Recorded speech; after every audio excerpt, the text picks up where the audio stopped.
भगवान बुद्ध म्हणतात, आपले मन हा एक उत्कृष्ट सेवक आहे, पण अत्यंत धोकादायक मालक आहे. जेव्हा तुम्ही एखाद्या गोष्टीचा अतिविचार करता, तेव्हा तुम्ही स्वतःच्याच दुःखाला आमंत्रण देता.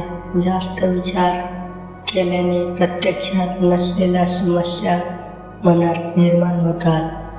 ते तुमच्या आजच्या दिवसाचा आनंद आणि शांतता हिरावून घेतात.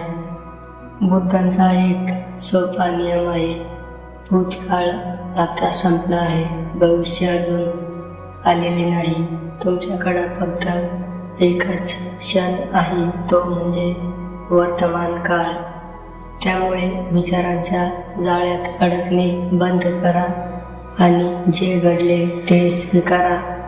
जे घडणार आहे ते वेळेवर सोडून द्या आणि आजचा दिवस आनंदाने जगा, कारण शांत मन खऱ्या अर्थाने सुखाचा मार्ग दाखवू शकतात.